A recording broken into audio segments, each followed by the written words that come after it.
السلام علیکم ورحمۃ اللہ وبرکاتہ۔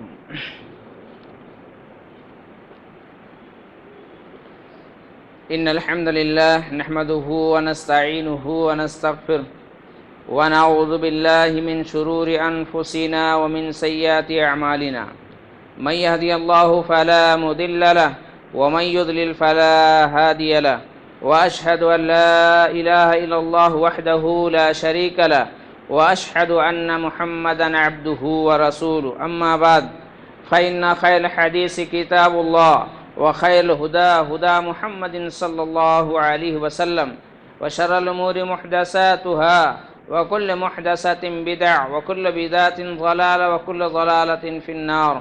فأعوذ بالله السميع العليم من الشيطان الرجيم، بسم الله الرحمن الرحيم۔ يا أيها الذين آمنوا اتقوا الله حق تقاته ولا تموتن إلا وأنتم مسلمون۔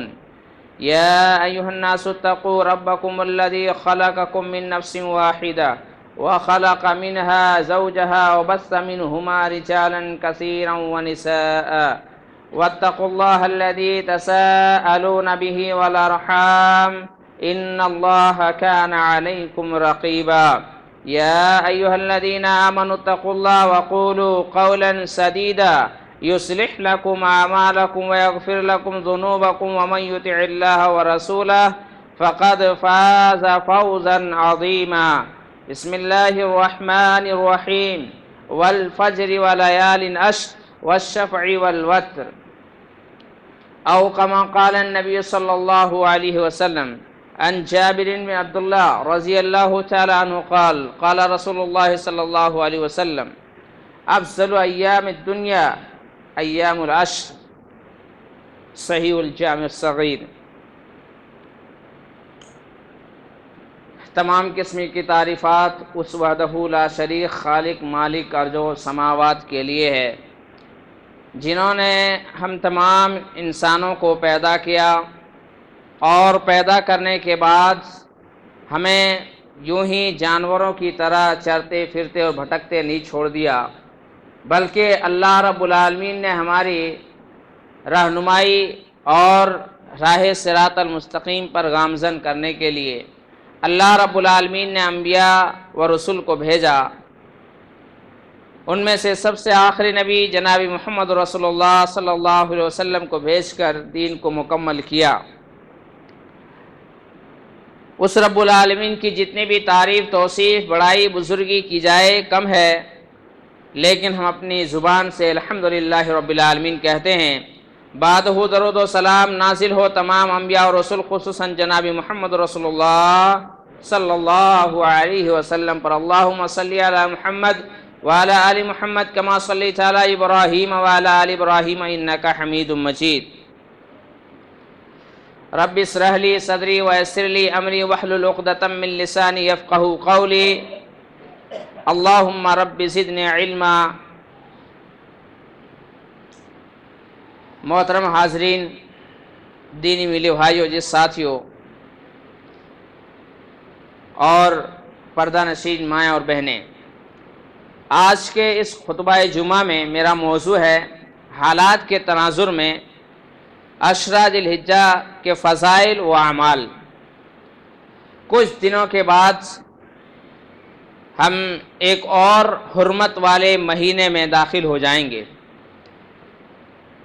جس کی فضیلت قرآن و حدیث میں بہت زیادہ ہے۔ انشاءاللہ تعالی کچھ باتیں جو مجھے یاد ہوں گے انشاءاللہ تعالی کوشش کریں گے جو صحیح اور مستند باتیں ہیں آپ تک پہنچا دیں، اور ہم سب اس پر عمل کریں اور اللہ رب العالمین کے یہاں نیکیاں بھیجیں اور اپنے آخرت کی تیاری کریں۔ اللہ رب العالمین سے دعا کرتے ہیں کہ اللہ رب العالمین قرآن و حدیث کی روشنی میں جتنی بھی باتیں ہم سب کے سامنے آئے، اللہ تعالی ہم سب کو اس پر عمل کرنے کی توفیق عطا فرمائے، آمین تقبل یا رب العالمین۔ اسی مناسبت سے میں نے سورہ فجر کی ابتدائی آیت تلاوت کی ہے اور ایک حدیث پڑھی ہے۔ انشاءاللہ تعالی مختصراً جو بھی اس کے ضمن میں احادیث آئیں گے انشاءاللہ تعالیٰ کوٹ کر کے اپنی بات کو مکمل کریں گے۔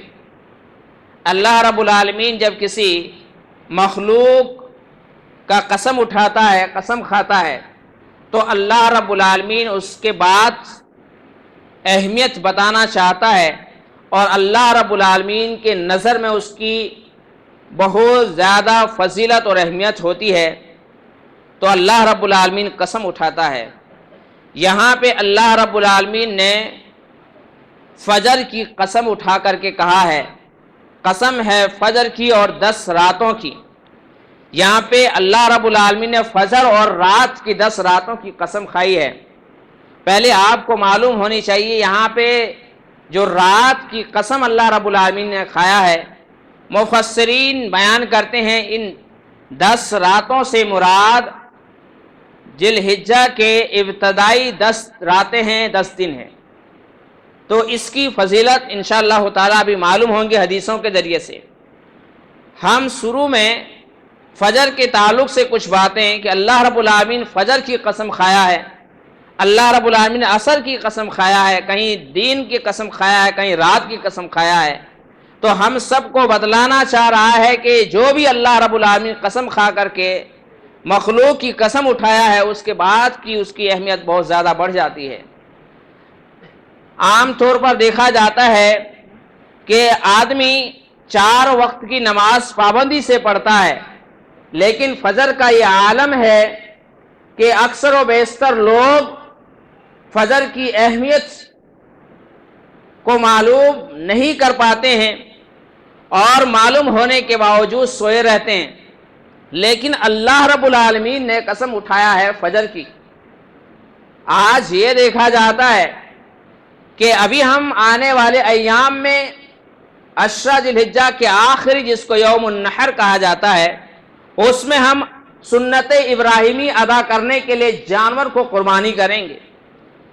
اللہ رب العالمین فجر کی قسم کھایا ہے۔ اس کی اہمیت یہ ہے کہ اللہ کے فرشتے فجر کے وقت تشریف لاتے ہیں اور عصر میں اس کی ڈپٹی ختم ہو جاتی ہے، اور منافقوں کے سب سے زیادہ بھاری جو نماز ہوتی تھی وہ فجر اور عصر کی نماز ہوتی تھی۔ اس لیے اللہ رب العالمین نے فجر اور عصر کی بھی قسم کھائی ہے۔ میرے بھائی، ضمناً یہ بات بتا دوں کہ ہم سب اگر فرائض کی پابندی نہیں کریں گے اور فرائض کو چھوڑ کر کے جو سنت کو زیادہ اہمیت دیں گے، اور اللہ رب العالمین نے جو ہم پر فرائض رکھا ہے اس کو اپنے منمانی کر کے ادا کریں گے، تو اللہ رب العالمین کے یہاں آپ کے یہ قربانی، آپ کے یہ جو خیرات و زکوٰۃ اور دوسری جو عمل ہے، اللہ رب العالمین کو پسند نہیں ہے، کیونکہ کل قیامت کے دن اللہ رب العالمین فرائض کے تعلق سے پوچھے گا۔ اگر فرائض میں ہم اور آپ کھرے اتر جاتے ہیں، فرائض کے پابند ہیں، نماز کے پابند ہیں، نماز کے 5 وقت کے پابند ہیں، تو انشاءاللہ تعالیٰ یہ اللہ کے راہ میں جو ہم اور آپ قربانی کریں گے یہ بھی اللہ رب العالمین قبول کرے گا۔ لیکن اگر ہم اور آپ پورے سال فجر کی نماز کبھی ہم اور آپ مسجد میں آ کر پڑھے ہی نہیں، اگر وہ آدمی اللہ کی راہ میں خوبصورت سے خوبصورت جانور ذبح کرتا ہے تو ہو سکتا ہے اللہ رب العالمین اپنے فضل و کرم سے معاف فرما کر کے اسے قبول کر لے، لیکن کل قیامت کے دن اللہ رب العالمین جو سوال کرے گا، اول ما یحاسب به علیہ العبد یوم القیامت الصلاۃ، کل قیامت کے دن سب سے پہلا جو سوال ہوگا حقوق اللہ میں وہ نماز کے تعلق سے ہوگا۔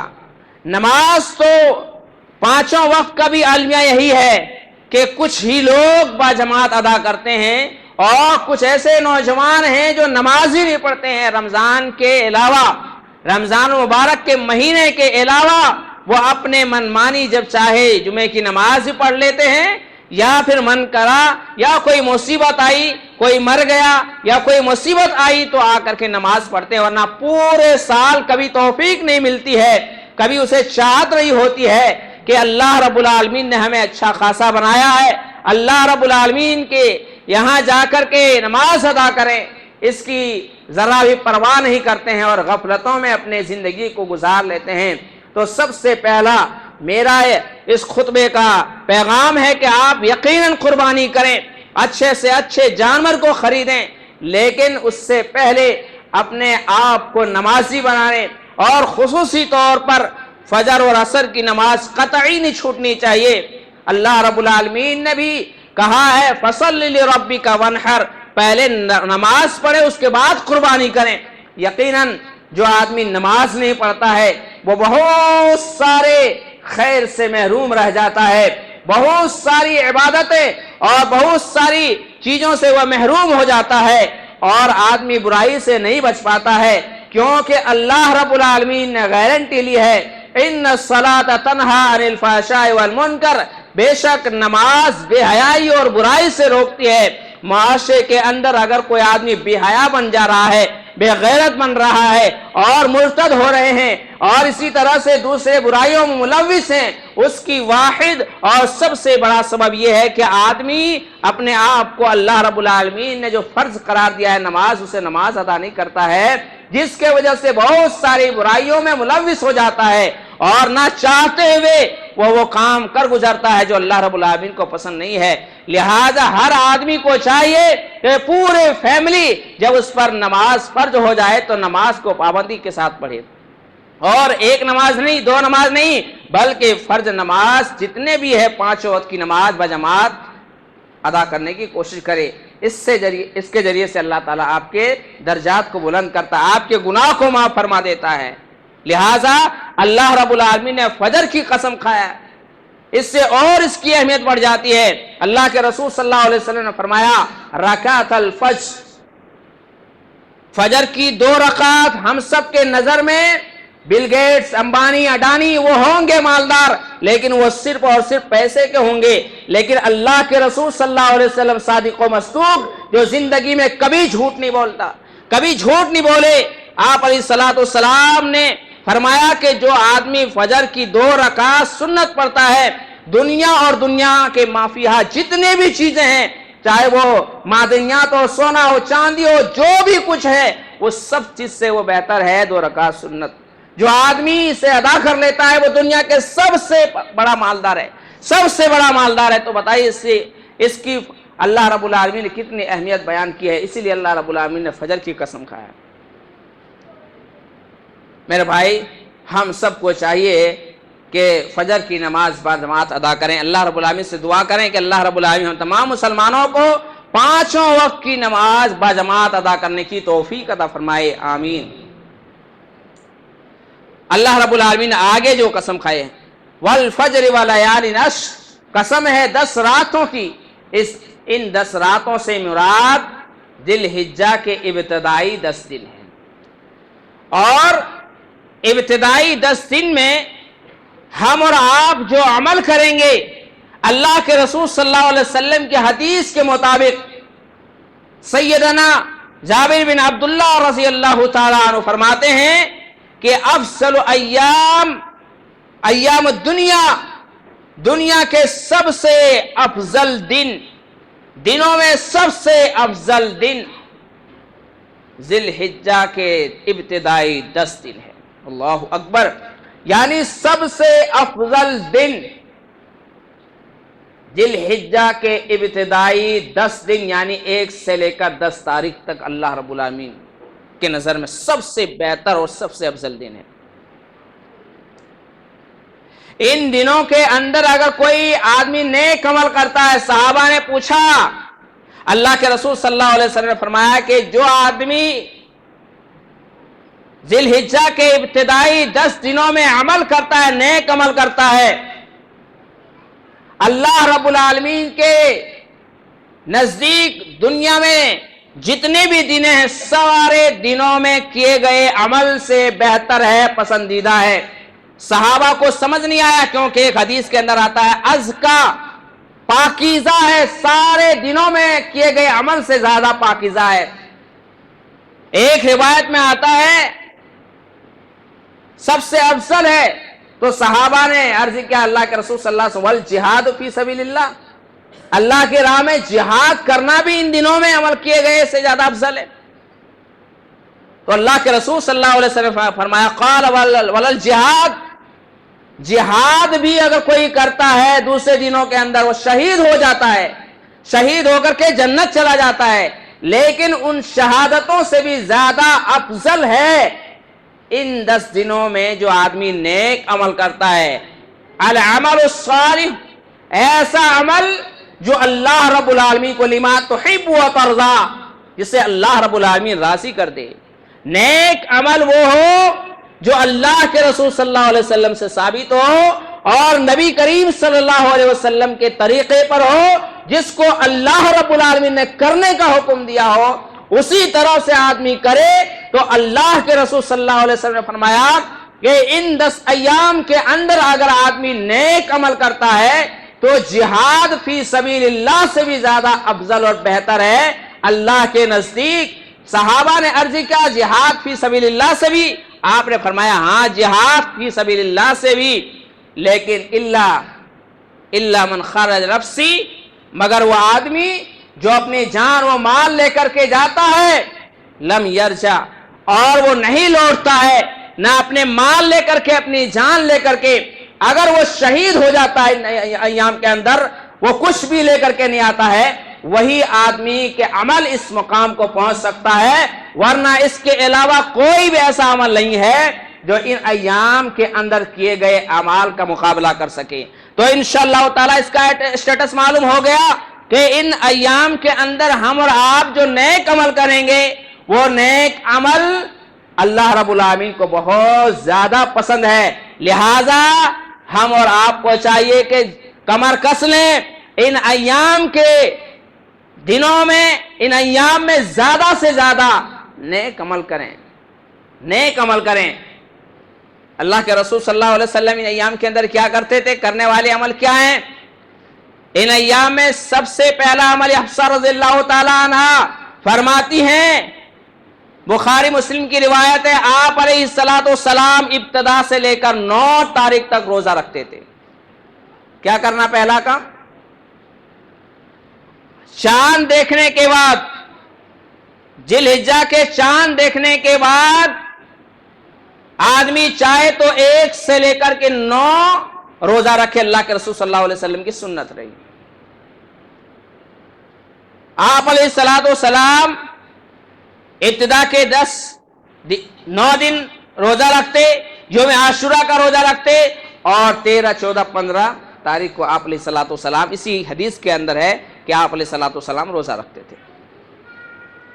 اگر آپ چاہتے ہیں کہ آپ عملوں میں بہتر عمل کر پائیں تو چاہیے کہ وہ 1 سے 9 تاریخ تک روزہ رکھیں، اور نہیں تو یوم عرفہ کا روزہ ضرور ضرور رکھیں، کیونکہ آپ علیہ السلام نے فرمایا کہ صوم یوم عرفہ یکفر السنۃ الماضیہ والباقیہ، فرمایا کہ یوم عرفہ کا 1 روزہ آدمی کے 1 سال پچھلے اور آنے والے 1 سال کے گناہ اللہ رب العالمین معاف فرما دیتا۔ اللہ اکبر کبیرہ، اللہ رب العالمین کا رحم و کرم اس امت پر اتنا ہے کہ اگر چاہے تو آدمی 1 سال کے اندر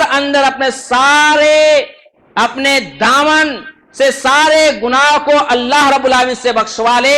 اللہ رب العالمین اتنا اپرچونٹی اور اتنا موقع فراہم کرتا ہے کہ اللہ کے رسول صلی اللہ علیہ وسلم فرمایا کہ آدمی صرف اور صرف 1 روزہ یوم عرفہ کا، جس دن عرفات کے میدان میں حاجی لوگ رہتے ہیں، اس دن روزہ رکھے تو اللہ رب العالمین اس کے 1 سال پچھلے اور 1 سال آنے والے کے گناہ معاف فرما دیتا ہے۔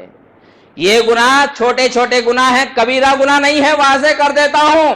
یہ نہیں کہ آپ نے بڑے بڑے گناہ کے شرک کر بیٹھے ہیں اور مشرک بن بیٹھے ہیں، آپ نے شرک کا کام کر گزرا ہے۔ اللہ رب العالمین شرک کے علاوہ چھوٹے چھوٹے گناہ کو اللہ رب العالمین 1 روزہ رکھنے سے معاف فرما دیتا ہے۔ تو انشاءاللہ تعالی یوم عرفہ کا روزہ، جس دن حاجی لوگ عرفات کے میدان میں ہوتے ہیں، ہم اور آپ کو روزہ رکھنا ہے۔ انشاءاللہ تعالی روزہ رکھیں گے۔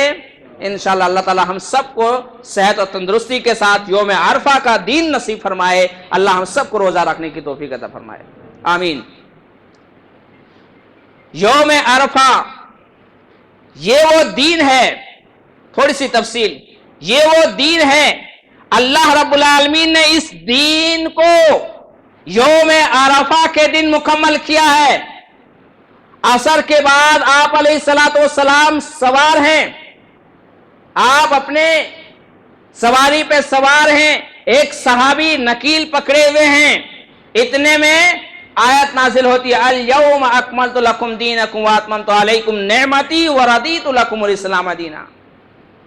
یہی وہ یوم عرفہ کا دن ہے کہ اللہ رب العالمین نے اس دین کو پسند بھی کیا ہے, دین کو مکمل بھی کیا ہے, اور وہی کا سلسلہ یہاں سے اللہ رب العالمین نے جو قرآن میں اللہ رب العالمین نے نازل کیا ہے, یہ آیت نازل ہوئی ہے, اور اللہ رب العالمین نے کہا کہ آج کے دن ہم نے دین کو مکمل کر دیا ہے, ان کے ساری نعمتوں کو میں نے پسند کر لیا, اس لیے اس کی اتنی فضیلت ہے. اللہ رب العالمین نے حضرت موسیٰ علیہ السلام کو 30 دنوں دے کر کے بلایا تھا. اللہ رب العالمین نے جو 10 دن بڑھایا تھا, 10 دن اللہ رب العالمین 40 10 دن جو بڑھا دیا تھا, یوم عرفہ کا یہ 10 دن تھا. اللہ اکبر, یوم عرفہ کا یہ 10 دن تھا. اور اتنا ہی نہیں, آگے سنیے, اللہ رب العالمین نے انسانوں کے روحوں کو بنایا اور سارے لوگوں کی روحوں کو یوم عرفہ کے دن بکھیر دیا. اللہ رب العالمین نے یوم عرفہ کے دن ہی سارے لوگوں کے روحوں کو بکھیر دیا اور فرمایا الست بربکم, کیا میں تمہارا رب نہیں ہوں؟ سب نے اقرار کیا تھا, سب نے وہاں پہ اقرار کیا ہے کہ ہاں اے اللہ ہم سب کا رب تو ہی ہے. آج اگر دنیا کے اندر آنے کے بعد وہ چاہے جس کو بھی رب بنا لے, جس کو مشکل کشا حاجت روا اور بیٹا بیٹی دینے والا بنا لے, لیکن ہم سب کی روحیں اللہ رب العالمین کے عالم ارواح کے اندر گواہی دے چکے ہیں کہ اللہ ہم سب کا رب خالق کی مالک صرف اور صرف تو ہی ہے, دوسرا کوئی نہیں ہے. آدمی کتنا ناشکرا ہے کہ اپنے وعدہ پر پورا نہیں اترتا ہے, اپنے عہد و پیمان کو توڑ دیتا ہے, اور یہاں آ کر کے اپنے مرضی کی زندگی گزارنے لگتا ہے اور شرک کرنے لگتا ہے, اور بیٹا بیٹی دینے والا کسی اور کو سمجھنے لگتا ہے, جبکہ ہم اور آپ نے اقرار کر لیا ہے کہ اے اللہ ہم سب کا رب تو ہی. الست بربکم قالوا بلا, کیوں نہیں اللہ ہم سب تیرے, ہمارا رب تو ہی ہے. تو یوم عرفہ کے دن جو ہے اللہ رب العالمین نے دین کو مکمل کیا. موسیٰ علیہ السلام کے لیے 10 دن اور بڑھا دیے, یہ وہی دن تھا, یہ وہی دن ہے. اور آگے سنیے, اللہ رب العالمین سب سے زیادہ اگر جہنم سے عذاب کرتا ہے تو یوم عرفہ کا دن ہے. اللہ رب العالمین اپنے سارے فرشتوں سے گواہی کے طور پر کہتا ہے کہ فرشتوں تم گواہ رہنا, دیکھو میں نے جتنے بھی یہ پروپیگنڈے اور یہ پراگنڈا یہ بال لے کر کے آئے ہوئے ہیں, اور یہ دور دراز سے سفر کر کے میدان عرفات میں موجود ہیں, اے فرشتوں گواہ رہنا, میں ان سارے لوگوں کو معاف فرما دیا. سب سے زیادہ شیطان شرمندہ ہوتا ہے تو یوم عرفہ کا دن ہوتا ہے. اللہ رب العالمین کی اس بخشش کو دیکھ کر کے شیطان اتنا شرمندہ ہوتا ہے کہ پوری زندگی اتنی شرمندگی اسے محسوس نہیں ہوتا ہے. اتنا اللہ رب العالمین کا رحم و کرم ہے اس دن پر, اور اس کی اتنی فضیلت ہے. تو ہم اور آپ چاہیے کہ 16 گھنٹے کا روزہ 14 گھنٹے کا روزہ ایک رکھ لیں انشاءاللہ تعالی. اللہ رب العالمین نے اس یوم عرفہ کی قسم کھائی, معلوم ہے آپ لوگوں کو, والسماء ذات البروج والیوم الموعود وشاہد ومشہود. یہاں شاہد سے مراد جمعہ کا دن ہے اور مشہود سے مراد یوم عرفہ کا دن ہے.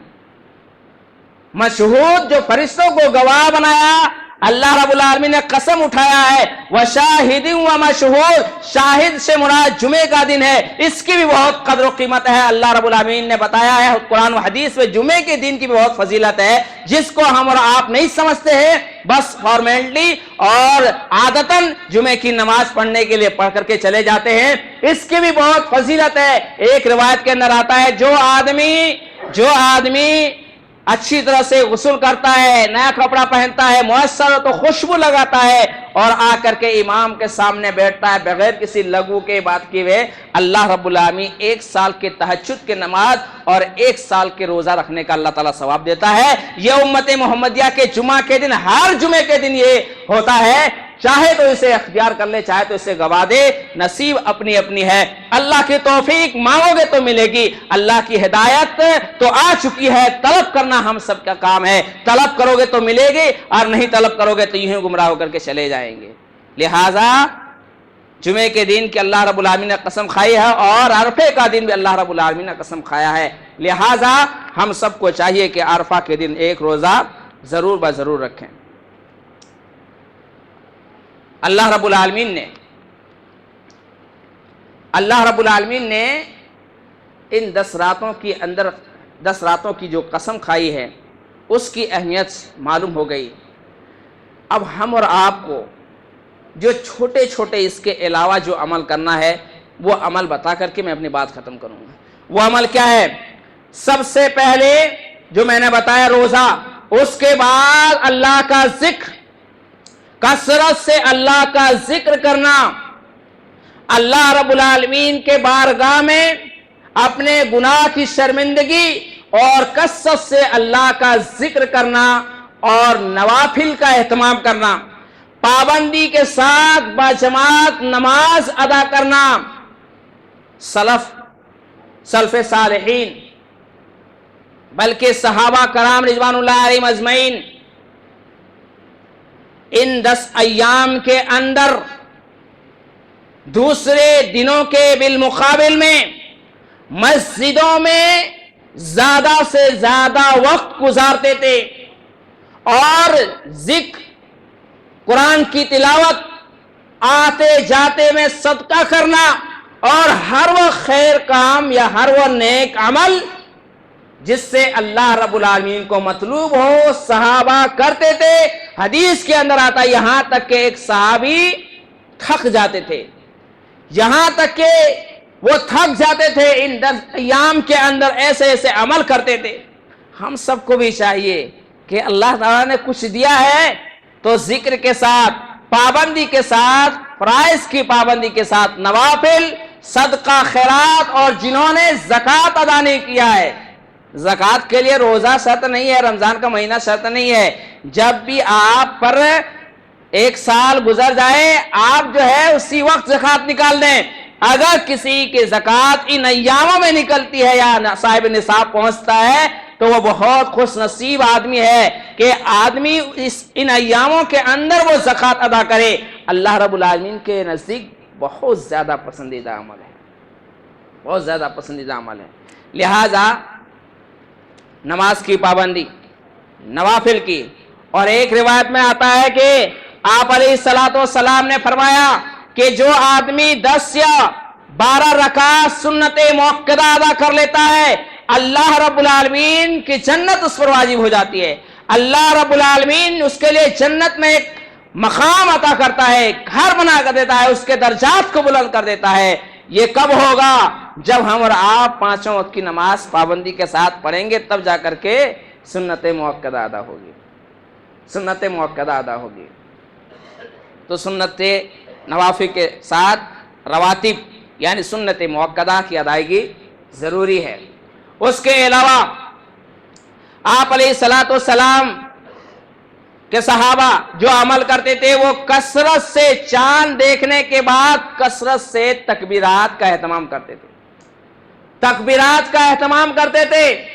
اللہ اکبر، اللہ اکبر، لا الہ الا اللہ، اللہ اکبر، اللہ اکبر، للہ الحمد، اللہ اکبر کثیرہ، یہ کلمات چاند دیکھنے کے بعد ایام تشریق تک ورد کرتے رہنا۔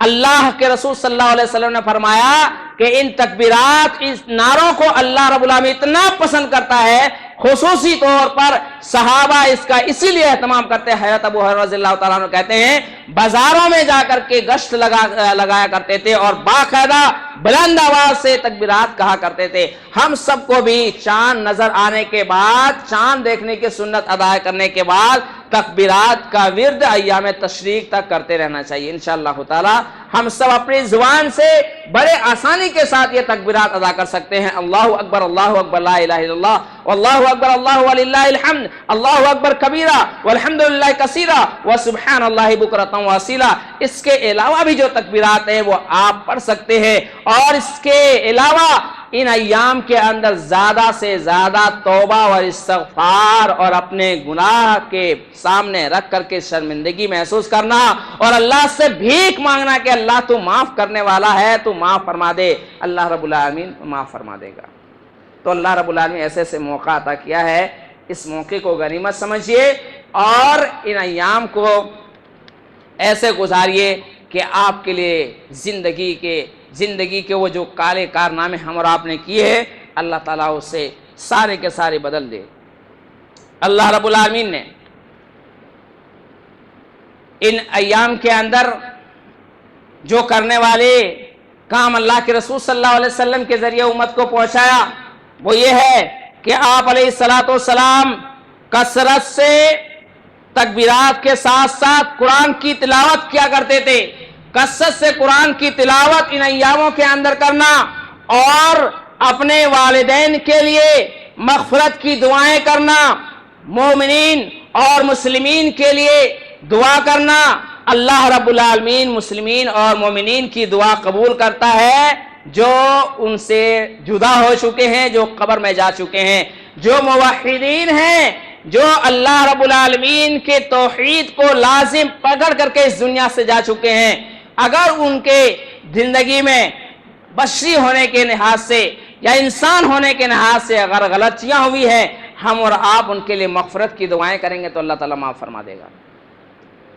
اور ان ایام کے اندر ایک سب سے بڑا جو عمل وہ ہے، وہ دو عمل ہیں ان 10 ایام کے اندر۔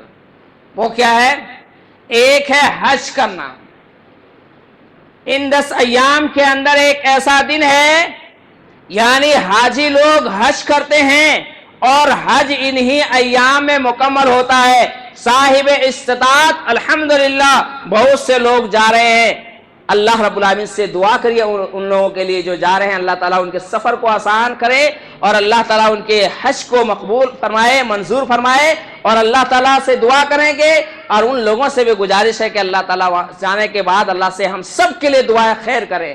صحابہ کرام رضوان اللہ علیہم اجمعین جب بھی کوئی حج کرنے کے لیے جاتے تو آپ علیہ السلام کے صحابہ جتھے اکٹھا ہو جاتے تھے اور سب کوئی اور دوسری دعا کا مطالبہ نہیں کرتے تھے۔ ایک ہی حدیث کے اندر آتا ہے کہ کہتے کہ میرے بھائی ہمارے لیے خیر کی دعا کرنا، بس ہمارے لیے خیر و بھلائی کی دعا کرنا، اتنا کہتے، کیونکہ خیر و بھلائی کے لیے دعا کریں گے تو اللہ تعالیٰ ہر چیز میں اللہ رب العالمین کے بارگاہ میں عاجزی اور انکساری کا جب دامن پکڑ لیتا ہے، آدمی اختیار کر لیتا ہے تو اللہ رب العالمین اس کے ساتھ بھلائی کا ارادہ کرتا ہے۔ تو ان ایام کے اندر ایک کرنے والا عمل کیا ہے؟ وہ ہے حج۔ اور جو آدمی فسوق اور جدال اور لغویات سے بچ کر کے حج کر لیتا ہے اور حج کرنے کے بعد واپس آتا ہے تو اللہ کے رسول صلی اللہ علیہ وسلم فرمایا وہ ایسا ہے جیسے کہ ان کی ماں نے ابھی اس کو جنا ہے، وہ گناہ سے پاک اور صاف ہو جاتا ہے۔ جو لوگ حج کرنے کے لیے جا رہے ہیں ان کے لیے خوشخبری ہے یہ حدیث کہ اگر آپ فسق و فجور سے بچتے ہوئے، ساری لغویات سے بچتے ہوئے، یہاں تک کہ حدیث میں محدثین تشریح کرتے ہوئے کہتے ہیں کہ اپنے فیملی سے بھی ہنسی مذاق نہ کرے، اپنے فیملی کے ساتھ بھی جو ہے نا اپنے فسوق و فجور کی بات نہ کرے اور کوئی لغویات بات نہ کرے۔ اگر ایسے کر کے وہ حج کرنے کے بعد واپس آ جاتا ہے تو انشاءاللہ تعالی اگر انہوں نے شرک نہیں کیا ہوگا یا حرام کمائی سے وہ حج کرنے کے لیے نہیں گیا ہوگا تو انشاءاللہ تعالی اس کو اللہ رب العالمین ویسے ہی کر دے گا جیسے کہ اس کی ماں نے ابھی اسے جنا ہو، اس کے زندگی سے سارے گناہ کو معاف فرما دے گا۔ یہ انہی ایام کے اندر ہوتا ہے۔ اسی لیے اللہ رب العالمین نے کہا کہ ان دنوں میں کیے گئے اعمال اللہ رب العالمین کو بہت زیادہ پسند ہے۔ اور آخری جو بات ہے اس سے بات ختم ہوگی انشاءاللہ، آخری جو ہم اور آپ کرنے والے ہیں سب جانتے ہیں، وہ ہے آخری دن جو ہے یوم النحر، قربانی کا دن۔ قربانی کے مال، قربانی کے جانور سب خرید رہے ہیں، سب خرید رہے ہیں۔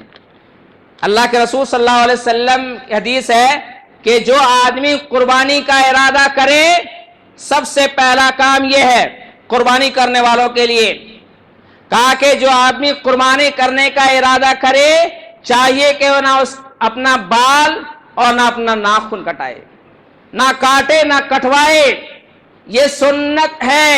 اب اس کے بعد یہ سوال نہیں کرنا کہ کاٹ لیا تو کیا ہوگا۔ اللہ کے رسول صلی اللہ علیہ وسلم کی سنت ہے کہ جو آدمی قربانی کرنے کا ارادہ کر لے، کوئی بھی اپنے نہ داڑھی نہ مونچھ نہ ناخن نہ بال، داڑھی تو کٹانا ہی نہیں ہے، داڑھی تو کٹانا ہی نہیں ہے، بال داڑھی ناخن کوئی بھی چیز جب وہ ارادہ کرے قربانی کرنے کا تو نہ کٹائے، پہلا کام۔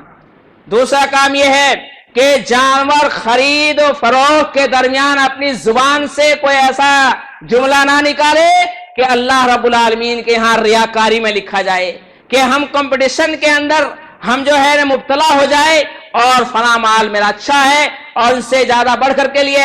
آپ کی نیت یہ نہیں ہونی چاہیے کہ آپ کو اللہ رب العالمین نے مال و دولت دیا تو آپ اچھا سے اچھا جانور خرید کر کے لائیے، لیکن کسی کو دکھایا ہی نہیں، کسی کو یہ نہ کہیں کہ میں نے فلاں جانور اتنے میں خریدا ہے، آپ نے کتنے میں خریدا، یعنی آپ سمجھ گئے ہوں گے کہ آپ کی نیت کیا ہونی چاہیے۔ ایک اللہ رب العالمین کے لیے جب ہم جانور خریدتے ہیں، قربانی کرنے کا ارادہ کرتے ہیں تو اللہ رب العالمین اسی کے لیے اللہ رب العالمین اشارہ فرمایا لَن يَنَالَ اللَّهَ لُحُومُهَا وَلَا دِمَاؤُهَا وَلَكِنْ يَنَالُهُ التَّقْوَىٰ مِنكُمْ۔ اللہ رب العالمین کے ہاں آپ کے نہ یہ گوشت اور نہ ہی آپ کے یہ جانور کے خون پہنچتا ہے، بلکہ اللہ رب العالمین آپ کے دلوں کی پرہیزگاری کو دیکھتا ہے کہ کس نیت سے آپ اس جانور کو ذبح کر رہے ہیں۔ تو ریاکاری سے پاک و صاف ہو کر کے جانور خریدیں اور اللہ کی راہ میں جانور کو قربان کریں۔ سب سے بہتر دن یوم اعظم دن جو ہے وہ یوم النحر پہلا دن ہے، جس کو حدیث کے اندر یوم اعظم کہا گیا ہے۔ پہلا دن قربانی کرنا یہ سب سے افضل ہے۔ اس کے بعد فرمایا یوم القر دوسرا دن، یعنی یوم الثانی دوسرا دن، تیسرا دن، چوتھا دن، 4 دن قربانی کے ہیں، 4 دن قربانی ہے۔ ایام تشریق میں یہ 4 دن آتے ہیں، پہلا، دوسرا، تیسرا اور چوتھا۔ یاد رکھیں ان دنوں میں آپ قربانی کریں گے تو انشاءاللہ تعالی اللہ رب العالمین آپ کے جانور کی قربانی کو قبول فرمائے گا، قبول فرمائے گا۔ یہ سلف صالحین سے ثابت ہے اور صحیح حدیث سے ثابت ہے کہ آپ 4 دن قربانی کر سکتے ہیں۔ چوتھے دن عصر کے بعد مغرب سے پہلے اپنے جانور کی قربانی کر سکتے ہیں۔ یہ ہے ان ایام جو اللہ رب العالمین نے قسم کھائی ہے اور اس کی فضیلت ہے۔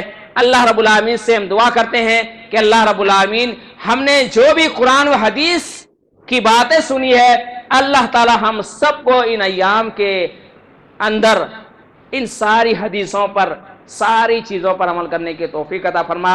اللہ رب العالمین ہم سب کے جو قربانی کرنے والے ہیں اللہ تعالیٰ تو قبول فرما اور زیادہ سے زیادہ ان ابتدائی 10 دنوں کے اندر نیک عمل کرنے کی توفیق عطا فرما۔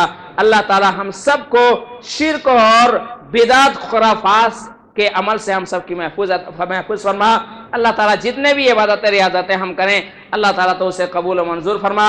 اقول قولی ھذا واستغفر وسائر المسلمین۔